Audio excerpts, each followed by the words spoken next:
चलिए दोस्तों, आइए आपका स्वागत है पॉलिटिकल साइंस स्टडी चैनल पर। आप बताइए, आप लोग कैसे हैं? आशा करती हैं आप लोग भी अच्छे होंगे। हमारे नेक्स्ट पिछली क्लास में जो क्वेश्चन हो गए थे वो क्वेश्चन नंबर 20 तक हो गए थे। आइए आगे बढ़ते हैं क्वेश्चन नंबर 21 से। आपकी बारी की सीरीज को आगे बढ़ाते हुए चलते हैं क्वेश्चन नंबर 21 से। निम्नलिखित में से किसने तुलनात्मक राजनीति की परिभाषा दलों और नेतृत्व संरचना के मुख्य रूप से संबंधित होने के रूप में दी है? तो इसके ऑप्शन पढ़ेंगे। नंबर ए ग्रेवियर आर्मंड, नंबर 2 है सेंजर न्यूमैन, नंबर सी है राइसी मैड्रिडीस और बॉर्ड, नंबर डी है जी स्मिथ। तो इसका आंसर हो जाएगा ऑप्शन नंबर सी।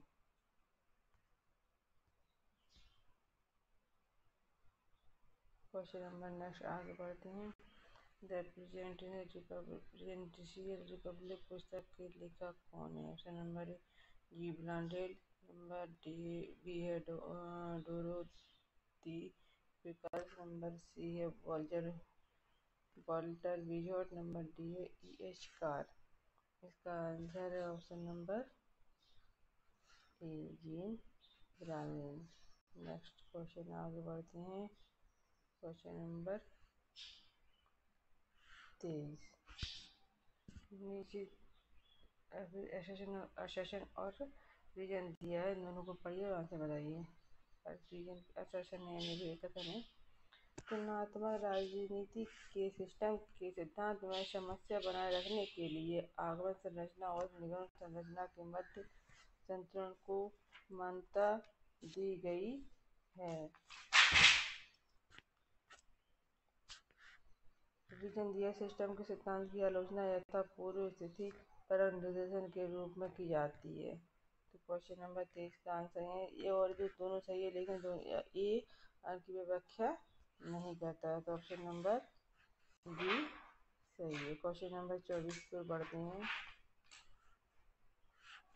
ग्रेवियर आर्मंड द्वारा निर्धारित हित समूह को क्रम को व्यवस्थित करिए। ग्रेवियर ने निहित समूह की प्रेशर ग्रुप के कुछ नाम दिए हैं, उनके क्रम से लगाना है कौन से पहले आएगा। नंबर पहला है संस्थानिक समूह, गैर सहयोगी समूह, असहयोगी समूह और अप्रत्याशित समूह। तो पहले क्या आएगा?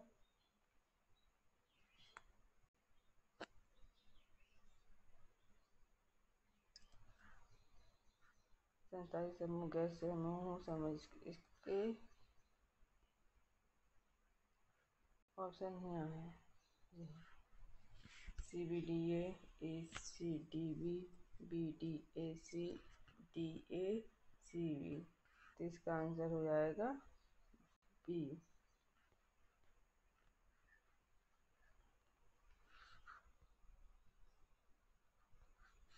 पहले आएगा संस्थानिक, इंस्टीट्यूशनल आएगा मतलब, तो ऑप्शन नंबर बी।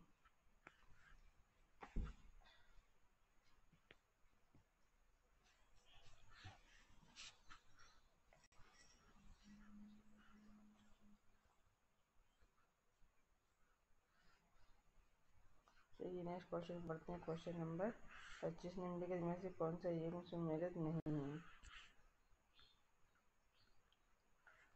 सामने आमने सामने कुछ दिए नाम और उनके कोटेशन, तो आप बताइए उनमें से कौन सा सही नहीं है। चर्टिस आंदोलन, इंग्लैंड के पुरुष मत संग्रह की मांग, प्रिटोरिया अभियान, संयुक्त राज्य अमेरिका में आज़ादी की घोषणा और संविधान पर हस्ताक्षर किया जाना, मेलाफेयर समझौता, संयुक्त राज्य अमेरिका में दास्ता उत्पादन, नंबर डी 1832 का सुधार अधिनियम, ब्रिटेन की निर्वाचन प्रणाली में परिवर्तन। तो क्वेश्चन नंबर 25 का आंसर क्या हो जाएगा? ऑप्शन नंबर सी जी सुमेलित नहीं है। ठीक है, नेक्स्ट क्वेश्चन पढ़ते हैं। Question number 26। असेसमेंट रीजन इसने भी दिया है, तो बढ़िया सेशन पढ़ते हैं। द्वितीय विश्व युद्ध के पश्चात बहुत सी अफ्रीकी एशियाई राष्ट्र स्वतंत्र हो गए हैं। आर्थिक विकास नहीं होने के कारण उनकी स्वतंत्रता तथा परख होने की बजाय अधिक औपचारिकता की ओर प्रवृत्त होने लगी है। तो क्वेश्चन नंबर 26 का ये जो ए दिया है वो भी सही है और बी दिया है वो भी सही है, लेकिन जो ई और सही आर और ए की सही व्याख्या नहीं करा, तो ऑप्शन नंबर बी इसका आंसर सही हो जाएगा। ठीक है, क्वेश्चन नंबर 27 की ओर बढ़ते हैं। निम्नलिखित में से कौन सा युग्म सम्मिलित नहीं है? Political continuity and change, Peter H Merkl, comparative politics today, MP SP Huntington, option number C the man on the horseback, सेमिलर Finer, modern political system Asia, RC Macridis. तो इसका सही आंसर 27 का सही आंसर क्या हो जाएगा? Option number B. ये सही सुमेलित नहीं है और सही सुमेलित और सभी सही सुमेलित हैं। तो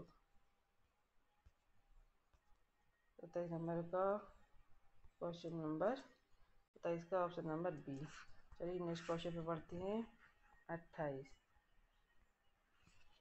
किसी क्रांति के संबंध में निम्नलिखित में से कौन से तत्व सही नहीं है? संसाधन में परिवर्तन, एक शासन वर्ग के दूसरे शासन वर्ग द्वारा प्रतिस्थापित होना, राजनीतिक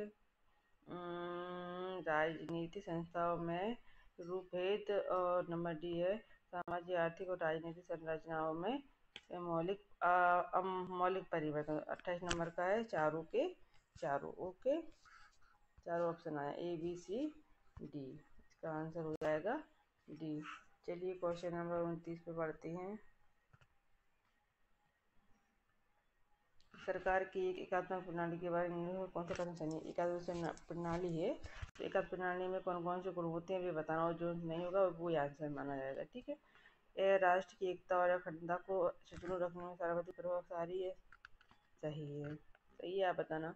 प्रशासनिक सुविधाओं की दृष्टि से शक्ति स्थानीय इकाइयों को प्रत्यायोजित की जाती हैं, इसमें एकल विधि निर्माण लिखा होता है, सही है। स्थानीय प्रशासनिक इकाइयाँ संविधान में अपनी शक्ति नहीं प्राप्त करती हैं, तो 29 का क्या हो जाएगा? चारों के चारों सही। इसके एकात्मक में ए भी होता है, बी भी होता है, सी भी होता है, डी भी होता है, तो इसका आंसर हो जाएगा बी। चलिए नेक्स्ट क्वेश्चन पे पढ़ते हैं। Question number 30। क्वेश्चन नंबर 30 का आंसर क्या हो जाएगा? तो क्वेश्चन नंबर 30 पढ़िए। अमेरिका संविधान के किन संशोधन में